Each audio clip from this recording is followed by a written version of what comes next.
unpleasant issue that faces not only our society, but the societies across the world. Rape is not just a crime. Rape is a soul-shattering experience. It's a global problem. In countries like the US, if you just look at the data, merely 40% of the victims actually come forward to seek help. Out of those 40% victims, there are only 10% that come forward to seek justice, which means that they contact police, report it to the police, or go through the trials and tribulations of a justice system. When it comes to rape perpetrators, the rapists, only 9% of them are ever prosecuted and only 3% end up in a prison. That's why rape is fast becoming the perfect crime. And what is a perfect crime? A perfect crime is a kind of crime which goes undetected, unsolved, which cannot be attributed to an identifiable perpetrator or individual, and which goes unpunished. In Pakistan, the situation is no better. Just last year, in 2022, more than 6,000 cases of rape were reported, which means at least 6 individual lives and 6 family lives shattered. I'm going to share with you the story of a rape victim and the brave battle that she put up for justice, and the commitment and the courage of some of the police officers and other government functionaries who took up her case, and they fought for her rights as the victim, which is very, very unusual under our criminal justice system, and which is a very, very hard battle to fight. The incident took place in 2020, about 2.5 years back. It's a famous, well-known motorway rape case. It was in September when a mother with her 3 toddlers was traveling on a motorway, and in the middle of the night, she was all by herself and her kids. Her car broke down, ran out of fuel, and while she was waiting for some help to arrive, unfortunately, from the roadside, 2 rapists cum robbers came upon her and raped her. The 25 to 30 minutes of that crime changed her life, her family's life, her kids' life forever. In many societies, and Pakistan is no exception, very, very unfortunately, rape victims are looked upon as if they are not victims but criminals. This is what we call victim blaming. People who suffer, those who are victims of rape, they carry a stigma throughout their life.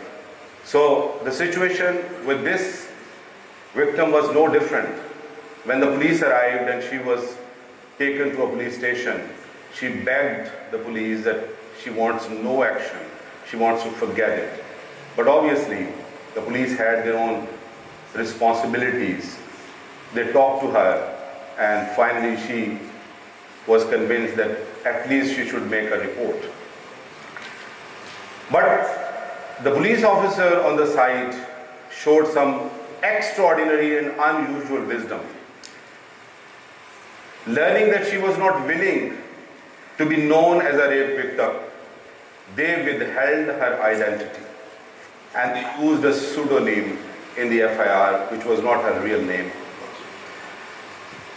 Now, that started a whole story. Soon after that, on the very first day, the TV screens were ablaze with the news of this black crime. And obviously, she also watched those news reports. And as a consequence, she hid herself. She refused to make contact with anybody, any government functionary, any police officer, any psychologist. Even the chief minister and his team, they tried to contact her, locate her, but they failed. The chief of investigation, Lahore, at that time, received a call after a couple of days from the Inspector General. And he asked him, do you have an unmarked private car of your own? And he said, yes, sir, I do. He said, can you come to Wateen Chowk and meet me there? Please come along, don't bring any staff or gunmen or driver with you. So he went there, he met the Inspector General, who was also in another private vehicle all by himself. And then they shifted into one car. The Chief of Investigation Lahore was driving the car with the Inspector General sitting next to him. And they were headed for an unknown location. They received a pin. The Inspector General told the Chief of Investigations Lahore that finally we have found that the victim is willing to speak to us. But she would like to speak to us in a location where nobody knows, because the media was going crazy for her. They were moving from one location and from one town to another town with their cameras because they wanted her interview. They wanted the news items. So we finally met her, and during that meeting, it was a very painful, difficult meeting. She was crying all the time. She was shattered. She was unable to focus on anything. She looked at the Inspector General and the Chief of Investigation and said, I see no difference between you and the brutes who raped me. So why do you guys want to see me? They tried to explain that they were there to help, to find her some justice. She said there won't be any justice for her because she is not willing to go through the trial, and she doesn't want the whole world to know that she is the victim of rape. She has small kids. So when both the officers left there, they were really crestfallen, depressed and downcast. So that started the battle that I'm referring to, a fight for the rights of the victim. The Chief of Investigation and the Inspector General went to the government, to the prosecutors, to the Home Secretary, to the Chief Secretary. They held a meeting, and in that meeting it was discussed whether it was possible under our law to grant anonymity to this victim so that she becomes willing and available for the trial, and those perpetrators who had done that heinous crime do not go unpunished. So there was a long battle because initially the prosecutors, they were not willing. They thought that the judges and the courts would never accept it, that you bring to a court a victim whose identity is not known to anyone. But gradually, after days' effort and after so many meetings, they came around, because during those meetings, the Chief of Investigation cited case laws from many countries, from the UK, USA, Australia, France, Germany, many other jurisdictions where the victims were granted anonymity in cases where their identity or their reputation were at stake after the trial. So finally, ladies and gentlemen, after a very long and hard legal battle, the victim was granted anonymity. Once she was granted anonymity, she was contacted again. Now there was another challenge, because she was so much traumatized that it was impossible for any law enforcement agency to bring her to the court as a witness.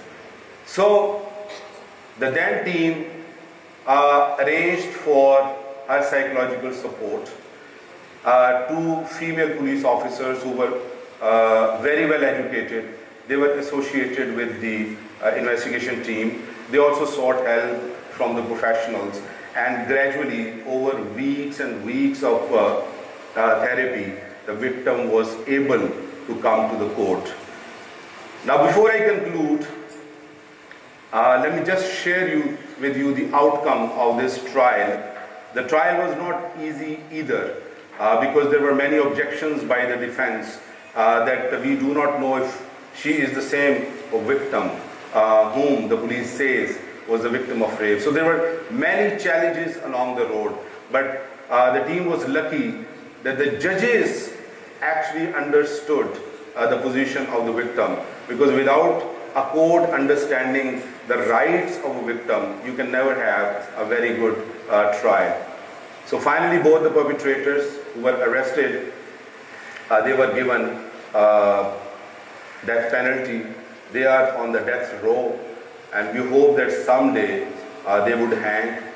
The lessons, a couple of lessons that the Chief of Investigations learned from this whole thing is that every year in this country, more than 10,000 victims go through this harrowing and traumatic experience.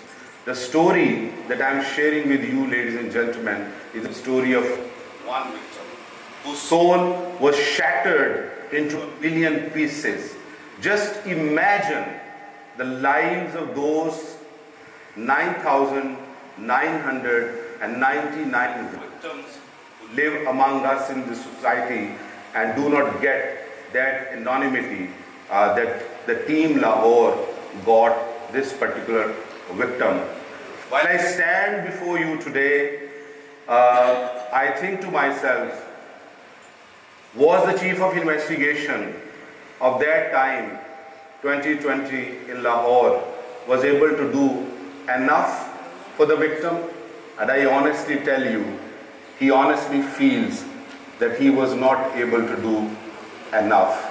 The Chief of Investigation 2022 stands before you and regrets the incomplete job.